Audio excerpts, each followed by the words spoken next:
Denis Kadima va désormais conduire à la destinée de la Commission électorale nationale indépendante. Son entérinement s'est effectué après la lecture du rapport de la commission mixte paritaire, chapeautée par André Mbata. Mais cette plénière était très mouvementée. Bagarre, jette des sachets d'eau et des cris qui ont constitué cette plénière, dont les députés du FCC qualifient cet enterrement des théâtres de chez nous. Mais dans les camps du pouvoir, et même chez les religieux, on soutient qu'il faut commencer à préparer ce scrutin de maintenant. Mais l'enlisement de la situation actuelle n'aide pas. Les processus de la désignation du futur président de la Commission électorale nationale indépendante étaient au point mort. La confession religieuse, qui incombe la charge de la désignation, ne s'attendait toujours pas. L'ultimatum fixé aux confessions religieuses dépassé, c'est l'une des rares questions qui a fait l'unanimité au sein de la classe politique. Les élections ne doivent pas se dérouler au-delà de 2023. Voilà pourquoi le bureau Mbosso a battu un travail de titan pour sauver les processus électoraux avec cet entérinement. Affirmer que c'est officiel que X est président de la Commission nationale électorale, ça n'engage que vous.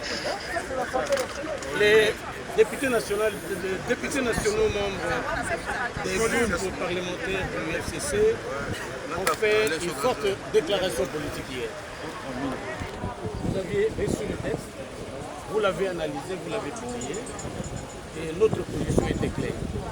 Vous affirmez que c'est officiel que X est président de la Commission nationale électorale, ça n'engage que vous. Les députés nationaux membres des groupes parlementaires du FCC ont fait une forte déclaration politique hier. Vous aviez reçu le texte, vous l'avez analysé, vous l'avez publié, et notre position était claire. Ce n'est pas le lieu de répondre ce qui vient de se passer. Et il est temps pour notre famille politique de se réunir. Et je pense que dans les heures qui suivent, la position de notre famille politique de l'IFCC sera connue en rapport avec cette pièce de théâtre. Si c'est ça la conséquence du théâtre, de la scène de théâtre qui vient de se passer, je ne ferai que poursuivre. Qu'on ait identifié 145 députés et qu'on tienne une séance d'entérinement du bureau de l'Assemblée de la CENI. Deuxièmement, nous avons été attaqués, et ça c'est très grave. On a laissé entrer des personnes, des hommes armés, à l'intérieur de l'hémicycle, et qui ont touché même sur l'intégrité physique des députés du FCC. Nous disons non. Troisièmement, vous venez de voir l'ambiance. L'ambiance dans laquelle vient de se passer l'entérinement de la CENI, des membres de la CENI.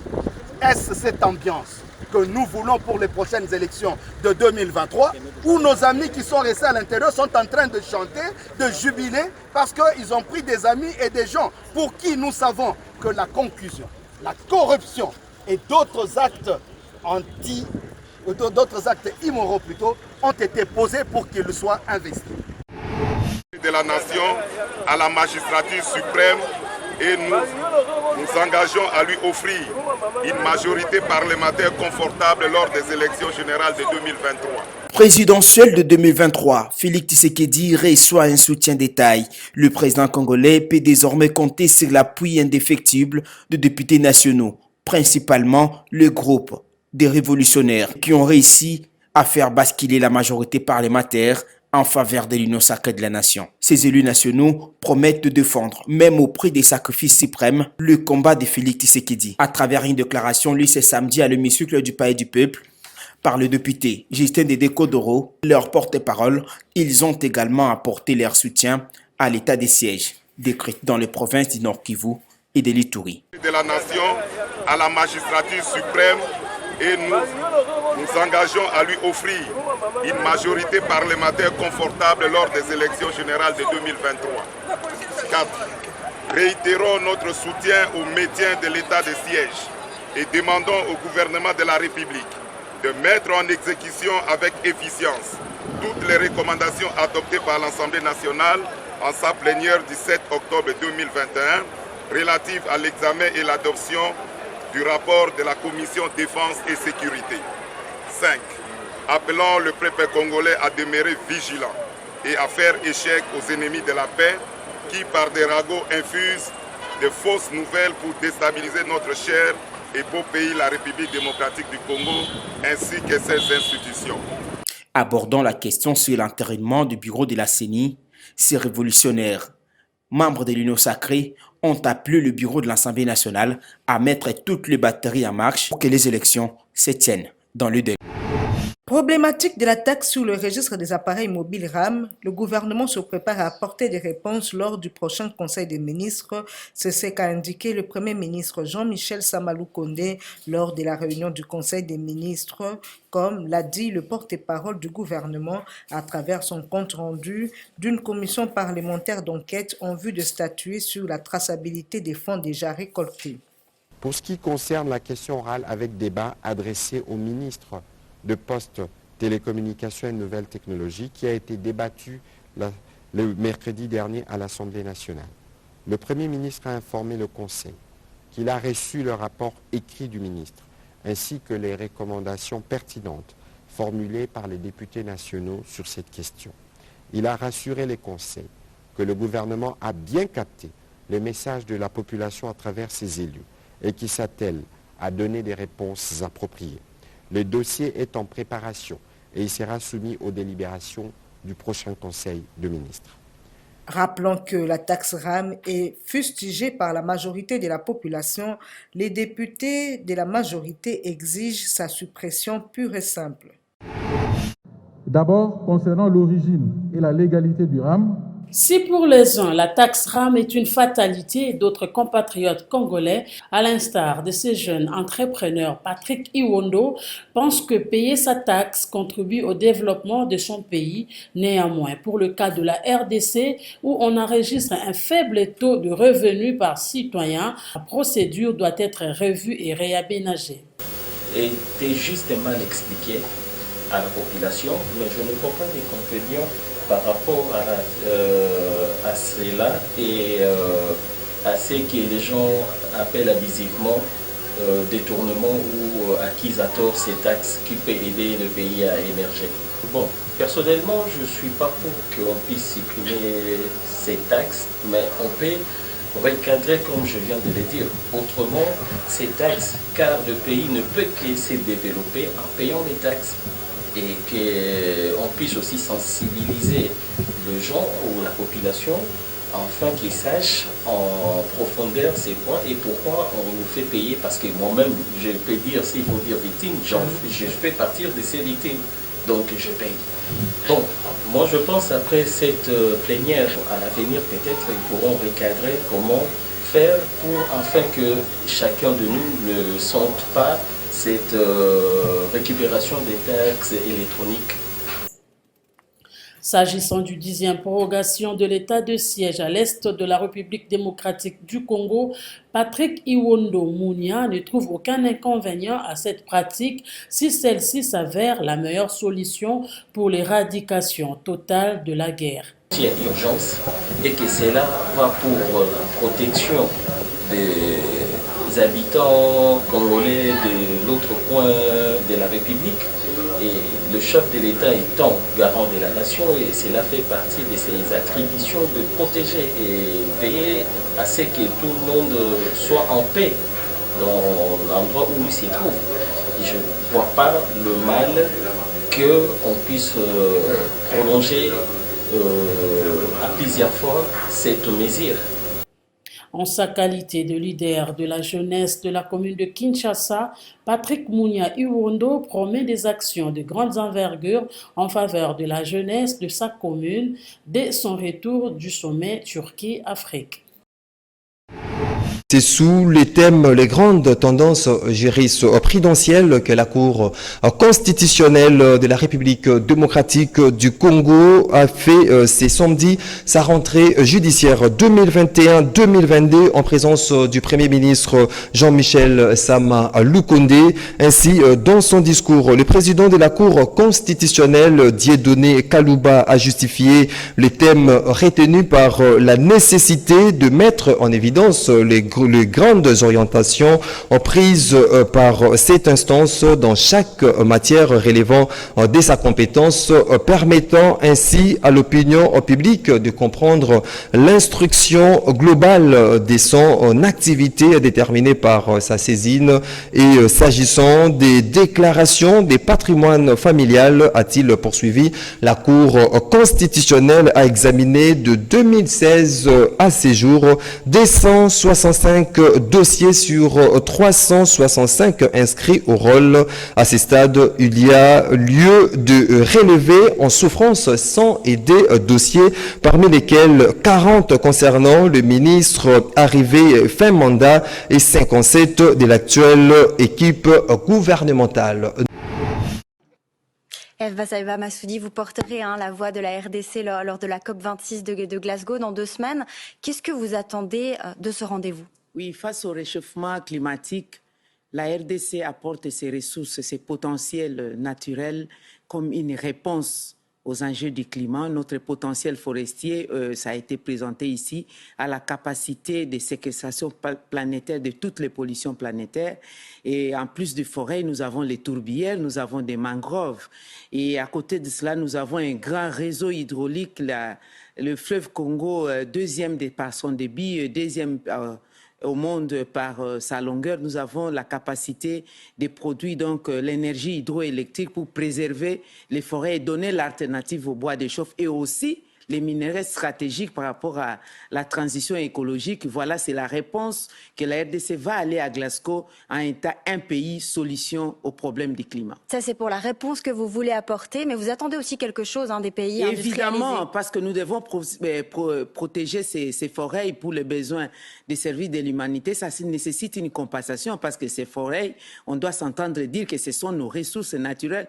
Nous les utilisons, c'est notre garde à manger, c'est toute notre vie. Alors maintenant que nous devons les protéger pour l'humanité, ça nécessite une alternative, ça nécessite une compensation par exemple à la culture sur brûlis. Donc il faut que la République démocratique du Congo, évidemment et les pays du bassin du Congo, nous puissions accéder au fonds pour le climat, pour atteindre l'objectif de l'atténuation et aussi au fonds pour l'adaptation et que lesquels fonds ne doivent pas être considérés comme un don à l'aide au développement, mais plutôt un droit au vu des sacrifices et abnégations que nous allons faire. En dehors de ça, j'ajoute la question des minéraux stratégiques, les cobalt, le lithium, les coltans, etc. Mais il faudrait qu'il y ait un mécanisme pour la transformation locale en vue de leur donner une plus-value. Donc voilà, c'est comme ça que nous allons nous présenter à Glasgow, RDC Pays Solutions, au sein du bassin du Congo. Le locataire du 9e niveau de l'immeuble du gouvernement a poursuivi son séjour de travail à Dubaï, aux Émirats Arabes Unis. Vêtu d'un djellaba tenu des Émiratis, Chérubin Okende Senga, ministre des Transports, Voies de Communication et des Désenclavements, a visité en marge de l'Expo Dubaï 2020 le stand de la RDC et ce, avant l'adresse du chef de l'État Félix-Antoine Tshisekedi Tshilombo à ses grands rendez-vous.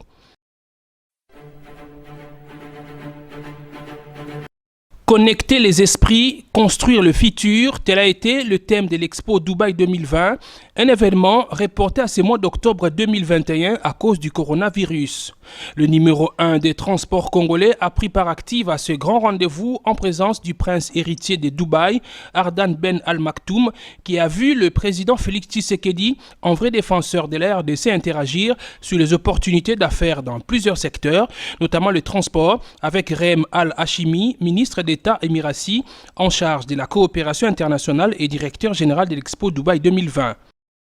Juste après, Chérubin Okende et les autres membres du gouvernement présents à Dubaï ont accompagné le président de la République dans la visite des stands jusqu'au pavillon de la RDC à cette première exposition universelle organisée dans la région du Moyen-Orient, Afrique-Asie du Sud. Toujours à Dubaï, le chef de l'État Félix-Antoine Tshisekedi Tshilombo a reçu des investisseurs regroupés au sein du Fonds souverain des Émirats Arabes Unis qui sont intéressés par les opportunités qu'offre la République démocratique du Congo, notamment dans le transport, ce qui a justifié la présence du patron du secteur à cette rencontre.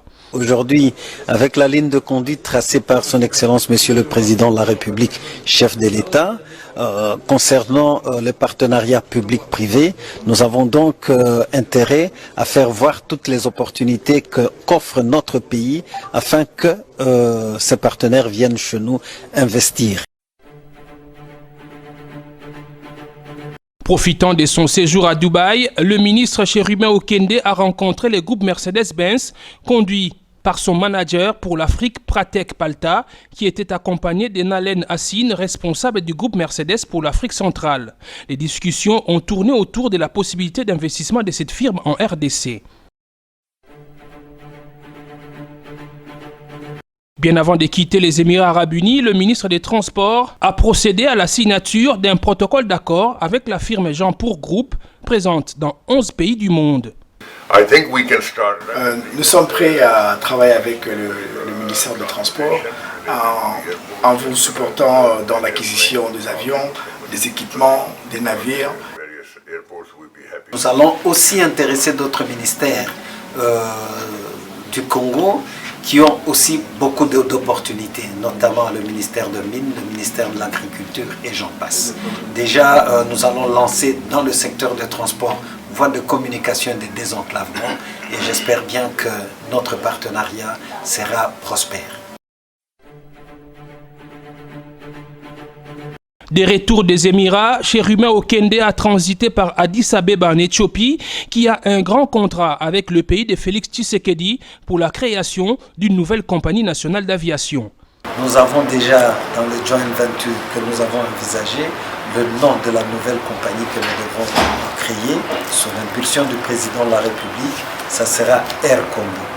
Et maintenant, il est question de tout mettre en œuvre pour que ce projet soit réalisé dans les meilleurs délais. Nous n'avons plus de temps à perdre. Le peuple congolais attend des actions concrètes. Le peuple congolais veut être transporté, utiliser les voies aériennes pour effectuer ces déplacements dans des conditions de dignité, de sécurité et d'aisance.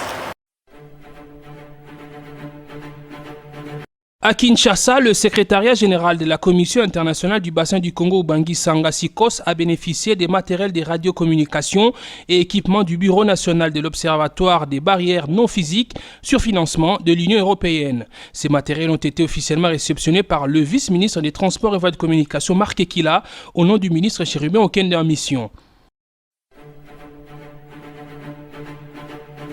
Dans un autre chapitre, en exécution des instructions du président de la République, chef de l'État, données à la 23e réunion du Conseil des ministres, le vice-ministre des Transports et Voies de Communication a réuni une équipe composée notamment de la coordination des changements des mentalités et de la Commission nationale de prévention routière pour réfléchir sur l'épineuse question des embouteillages que Félix Tshisekedi tient à résoudre.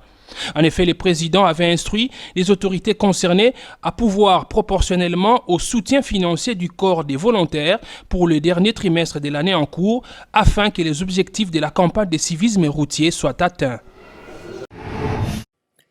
C'est dans la commune d'Engaba qu'a débuté la marche de la Mouka du tandem Martin Fayulu-Adolphe Mozito.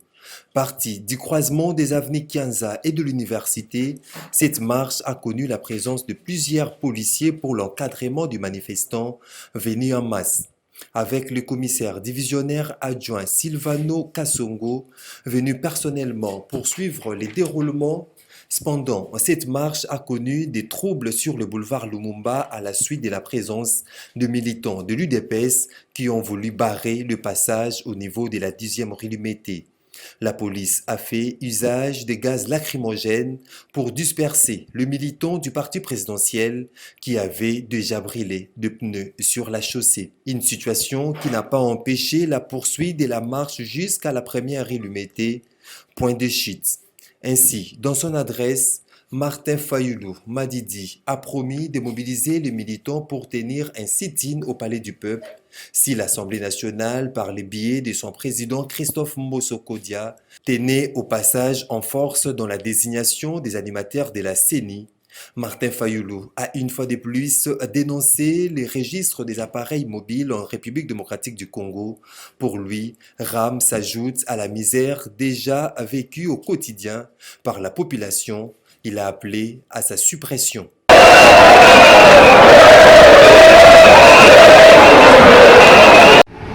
Moïse Ngaliema a bougé avec la descente du député provincial Mike Mukebai d'Ensemble pour la République de Moïse Katumbi. Toujours proche de sa base, cette première descente de Mukebai Nkoso ici à Barré lui a permis d'échanger avec sa base sur des questions brûlantes de l'heure. D'abord, la vie au sein de l'Union sacrée. Où nous connaissons beaucoup de frictions. Vous savez qu'en ce moment-ci, il n'y a pas de compromis entre nous et l'UDPS autour du poste à nous confier. Ils nous ont proposé le poste de rapporteur adjoint. Pourtant, considérant notre poids, c'est plutôt le poste de rapporteur qui nous revient. Nous avons fait une concession, mais de leur côté, il n'y a pas eu de concession.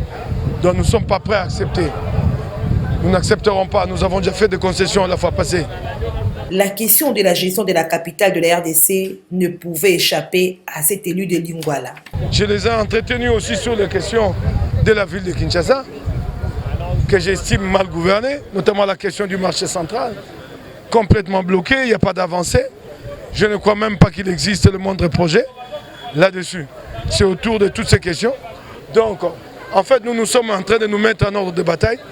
Ce qui importe pour nous à partir d'aujourd'hui, c'est de nous lancer dans l'implantation de notre parti. Cette descente du député provincial Mike Mukebai démontre à suffisance que le parti de Moïse Katumbi ratisse large, s'est mis à l'ordre de bataille.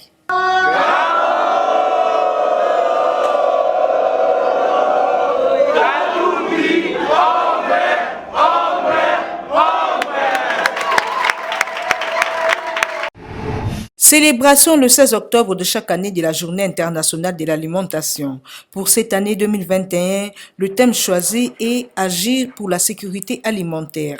Selon l'Organisation pour l'alimentation et l'agriculture FAO, cette journée est l'occasion pour la France de rappeler son engagement dans l'ensemble des enjeux liés à la sécurité alimentaire.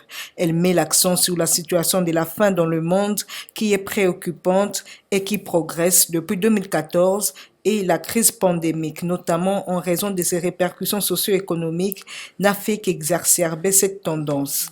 D'après les Nations Unies, jusqu'à 811 millions de personnes ont ainsi souffert de la faim en 2020, soit 161 millions de plus en 2019.